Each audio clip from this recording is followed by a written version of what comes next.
டிவிக்கே மூலம் வர சொல்லுங்க. ஸ்கூல் பசங்க மாதிரி உட்கார்ந்து பாலிடிக்ஸ் பண்றாங்க. டிவிக்கே சினிமா ஷூட்டிங்ல இருந்து அரசியல் பண்ணுவாங்களா? டிவிக்கே சினிமா ஷூட்டிங்ல உட்கார்ந்து பாட்டு பாடிக்கிட்டு நடிகைகளோட இடுப்பை கிள்ளிக்கிட்டு அரசியல் பண்ணிட்டு இருக்காரு விஜய். திரும்ப எனக்கு பேச தெரியுமல்ல. டிவிக்கேவும் பவுண்டரியை கிராஸ் பண்ணக்கூடாது. நானும் டிவிக்கேவும் மரியாதையா தான் பேசிட்டு இருக்கேன். அறிக்கை விடும்போது அறிக்கைக்கு ஒரு காரணம் இருக்கும். நான் என்ன விஜய் மாதிரி உட்கார்ந்து நடிகைகளோட இடுப்பை கிள்ளிக்கிட்டு உட்கார்ந்து டான்ஸ் ஆடிட்டு அங்கிருந்து அறிக்கை கொடுத்துட்டு இருக்கேனா? நான் களத்திலிருந்து போராடி கொண்டிருக்கின்றேன். களத்திலிருந்து பேசுறேன். இது என்ன ஒர்க் ஃப்ரம் ஹோம் பாலிடிக்ஸா விஜய்க்கு? என்ன ஒர்க் ஃப்ரம் ஹோம்? நாடகம் யாரு பண்றாங்க? யாரு விஜய்க்கு 50 வயசுல அரசியல் வரணும்னு தோணுச்சா? 30 வயசுல எங்க போனாரு? 50 வயசுல காலைல புத்தா எழுப்பி விட்டு நடிகர் விஜய் அரசியலுக்கு வர சொன்னாரா? விஜய் யாரோட பி டீம்? நாடகம் யாரு பண்றாங்க? பிஜேபி பண்ணுதா விஜய் பண்றாரா? நாடகம் பண்ணுவது விஜய், நாடகம் பண்ணுவது டிவிக்கு. திராவிட முன்னேற்ற கழகத்தினுடைய பி டீம் தான் விஜய்.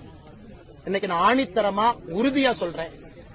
தமிழக வெற்றி கழகத்தினுடைய நடவடிக்கையை பார்த்த பிறகு நான் சொல்றேன், திராவிட முன்னேற்ற கழகம் மறுபடியும் ஆட்சிக்கு வர வேண்டும் என்று ஆரம்பித்த சீக்ரெட் ப்ராஜெக்ட் தான் தமிழக வெற்றி கழகம், சகோதரர் விஜய் அவர்கள். ஏன்னா வரம்பு மீறி அவர்கள் பேசும்பொழுது எனக்கும் பேச தெரியும். மரியாதை கொடுத்து மரியாதை வாங்கிக்கணும். சும்மா இந்த குசி ஆனந்த் உட்கார்ந்துகிட்டு இந்த அறிக்கை கொடுக்க கூடாது. நீ எல்லாம் ஒர்க் ஃப்ரம் ஹோம் பாலிடிக்ஸ் பண்ணிட்டு இருக்க. களத்துக்கு வா. அப்படியே படாம அப்படியே உட்கார்ந்து ஆக்டிங் பண்ற இடத்துல இருந்து அறிக்கை டைப் அடிச்சு அனுப்பிட்டு இருக்க. உனக்கு என்ன தெரியும் மக்கள் கஷ்டத்தை பத்தி? சிகரெட் குடிப்ப, மூவில ட்ரிங்க்ஸ் அடிப்ப, இதெல்லாம் பண்ணிட்டு டாஸ்மார்க் பத்தி பேசுறதுக்கு விஜய்க்கு யார் உரிமை கொடுத்தா? என் மாஸ்டர் படத்துல விஜயோட கேரக்டர் என்ன?